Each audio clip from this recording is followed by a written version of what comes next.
recherche est de promouvoir la recherche pratique sur les moyens d'améliorer le climat d'investissement et l'environnement des affaires en Afrique et de renforcer les performances des entreprises du secteur privé qui, à leur tour, vont créer des emplois, réduire la pauvreté et contribuer à la croissance économique et à l'autonomie du continent.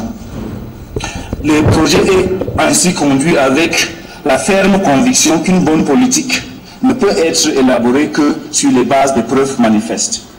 Notre rôle est alors de permettre aux décideurs d'accéder à ces éléments de preuve pour guider le processus de prise de décision. Nous n'imposons pas le sujet de recherche. Les chercheurs dans les différents pays répondent à notre appel à proposition et soumettent les propositions de recherche qui reflètent les questions spécifiques et pertinentes à leur pays. Depuis 2006, ce fonds de recherche a accordé des subventions à plus de 70 équipes de recherche réparties dans toute l'Afrique. C'est ainsi que ce projet sur les difficultés de recouvrement des créances des entreprises dans l'espace du UEMOA a été sélectionné par un jury panafricain et a ainsi pu être financé. Notre jury a trouvé le thème de cette étude très intéressant et l'a unanimement recommandé. Les difficultés de recouvrement des créances par les entreprises et surtout les petites et moyennes entreprises sont une entrave significative à leurs activités. Je profite donc de cette occasion pour appeler les juristes à s'intéresser davantage aux problèmes qui empêchent le bon fonctionnement des activités entrepreneuriales sur le continent. Mesdames, Messieurs, nous souhaitons que cette journée se révèle bénéfique et que les contributions soient fructueuses et utiles pour le travail qui a été réalisé. Nous souhaitons que les recommandations qui sortiront du rapport puissent être largement divulguées. Nous avons espoir qu'étant donné que l'École supérieure régionale de la magistrature est une institution de l'OADA, que les résultats de l'étude seront portés au plus haut niveau pour un réel impact sur le cadre des affaires. Trust Africa sera alors honoré de faire partie de cette contribution. Sur ce, je vous remercie. Merci. Est-ce que les autres pays ont bien suivi le mot de Dr Soleil? Le Mali a suivi. Bamako a suivi. Oui, Bamako a suivi. Niamey? Niamey? Niamey a suivi aussi. Niamey a suivi aussi. Lomé a suivi. Ouaga a suivi? Niamey a suivi aussi. Ah, Ouaga n'est pas là pour l'instant. Lomé? Lomé, est-ce que vous avez suivi? Saint-Louis? Oui, oui, Lomé a suivi. Saint-Louis, professeur Moussa? Oui, oui, oui, professeur, oui, on a bien suivi, oui. Ouais. Merci. Étant entendu que pour l'instant, Ouaga n'est pas là, nous allons demander à M. le directeur général de l'ERSUMA de prononcer son mot d'ouverture. Difficulté de recouvrement des créances dans l'espace UEMOA, notamment le Bénin, le Burkina Faso, le Mali et le Sénégal. Sous notre direction, l'ERSUMA entend continuer à mériter la confiance des États partis à l'OADA en diversifiant et en renforçant la qualité de ses prestations. C'est pourquoi depuis la prise de service au 1er mars 2011, nous nous sommes attelés à définir un nouveau programme pédagogique pour l'ERSUMA en partant des recommandations faites par les autorités de l'OADA et les partenaires techniques et financiers de l'ERSUMA, ainsi que l'évaluation des précédents programmes exécutés par l'école. Nous entendons recourir désormais aux nouvelles technologies de l'information et de la communication avec l'installation effective d'un plateau technique financé par l'Union européenne et le démarrage effectif des formations à distance par visioconférence malgré les problèmes avérés, comme vous le constatez, de connexion. Nous entendons également assurer les formations dans les 4 langues rendues officielles par le traité révisé de Québec en 2008 par l'installation dans cette salle d'un laboratoire de langue doté des équipements adéquats pour la traduction et l'intégration simultanée des formations. L'ERSUMA entend également répondre à avec diligence et efficacité aux demandes formulées par les États, les partenaires techniques et financiers, les organisations sœurs d'intégration régionale et l'ensemble des acteurs du droit OHADA.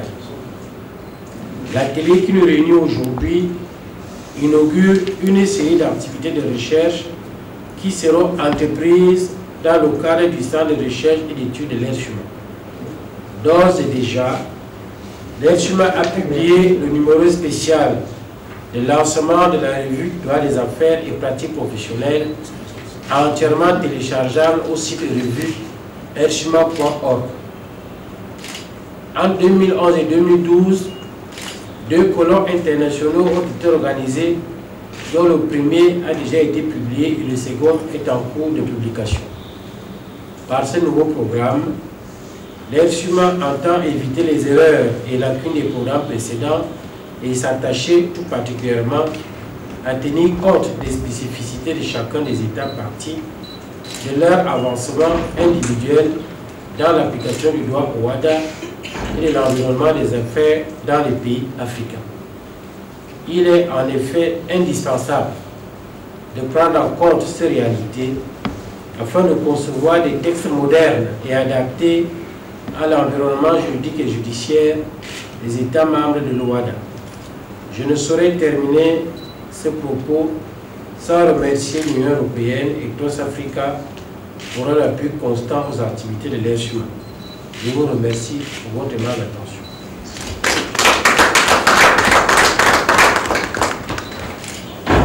Merci. Est-ce que Ouaga est connecté?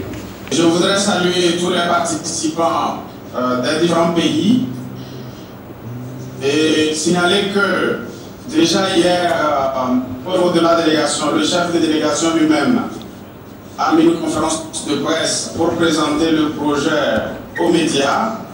Malheureusement, nous avons voulu une connexion avec vous, les ERSUMA, mais bon, comme ce matin, la technique nous a lâché. J'espère que moi, pour aujourd'hui, nous sommes en train de rattraper le train en marche.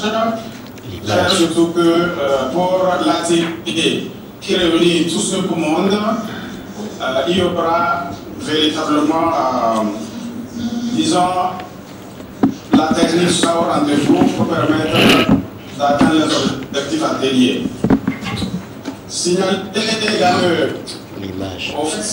au niveau de l'Union européenne, nous avons également les pays à travers leur programme indicatif sur l'eau, mais également les régions régionales des ACP, cadre de l'accord de Cotonou. Et que c'est dans ce cadre qu'avec l'appui institutionnel de la commission de l'UEMOA, d'où donc la présence de 2 collègues de l'UEMOA qui sont avec nous, nous avons donc soutenu le OHADA dans son ensemble à travers un projet 4 millions d'euros, c'est-à-dire environ 2 milliards 600 millions de francs CFA sur une période de 2009 à mi-2012, et ce qui a permis justement de mettre en place au niveau de l'ERSUMA ce centre de recherche et de documentation qui a produit donc le document qui nous réunit ce matin et qui a permis la technique. Et nous remercions Dr Sandey de nous avoir sélectionné parmi plusieurs autres propositions de recherche, et comme il l'a rappelé tout à l'heure, à l'issue d'une sélection qui s'est faite par un jury panafricain.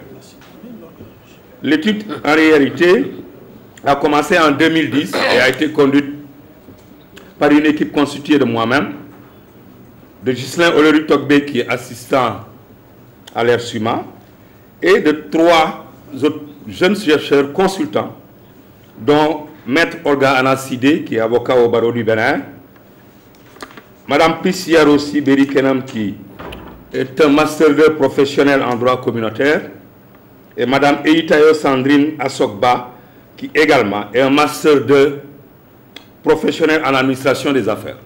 L'ERSUMA s'est donc entouré de cette équipe pour pouvoir conduire cette étude. L'étude, en réalité, avait comme objectif simplement d'analyser la problématique du recouvrement des créances dans 4 pays de l'UEMOA. Ces 4 pays sont le Bénin, le Burkina Faso, le Mali et le Sénégal. Il s'agissait donc de voir dans ces différents pays quelles sont les difficultés rencontrées par les entreprises dans le recouvrement des créances qui leur sont dues. Spécifiquement, donc, les objectifs c'était de relever les insuffisances des textes de loi et en particulier de l'acte uniforme sur le recouvrement des créances,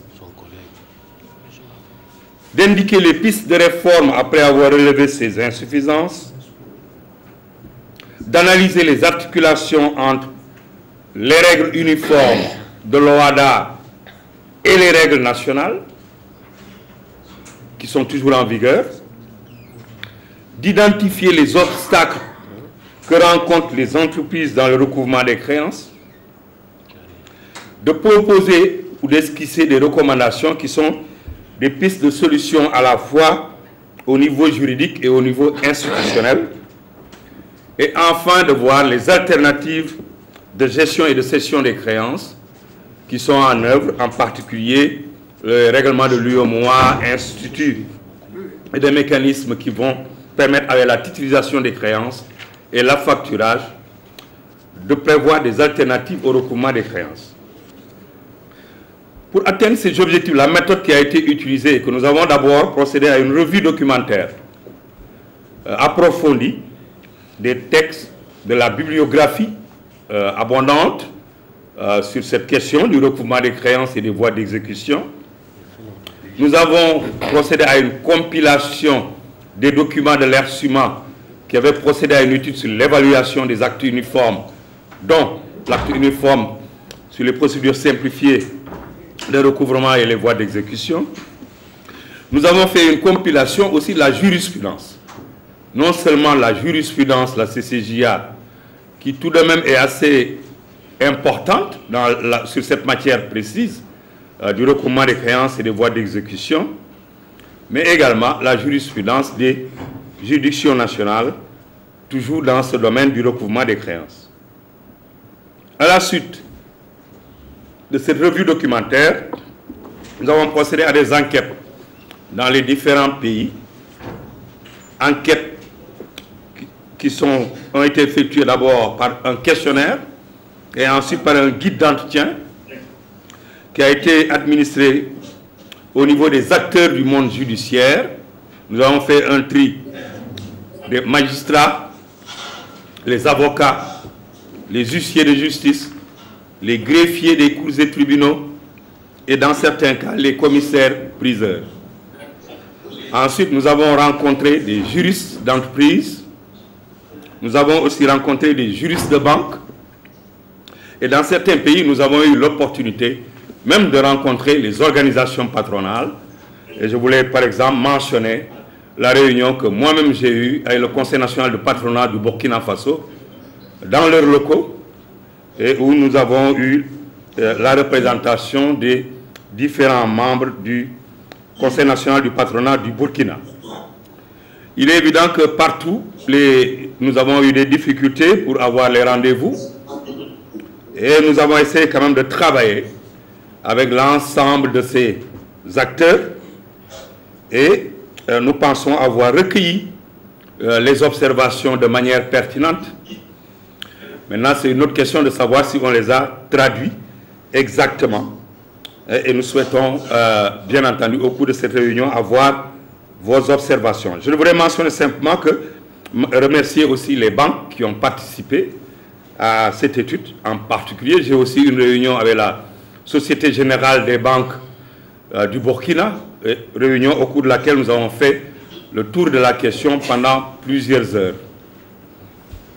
Les difficultés que nous avons recensées, bien entendu, sont très diverses.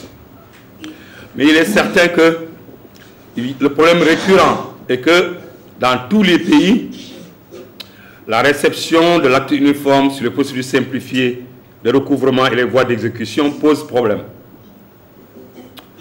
Mais peut-être que les difficultés ne sont pas simplement liées à ces textes juridiques, je vais y revenir. Mais dans les causes que nous avons recensées, bien entendu, il y a, de manière générale, il a été fait mention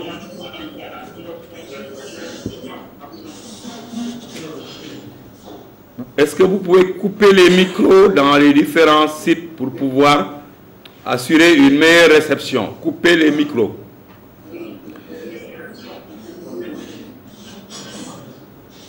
Alors, je disais donc que très rapidement,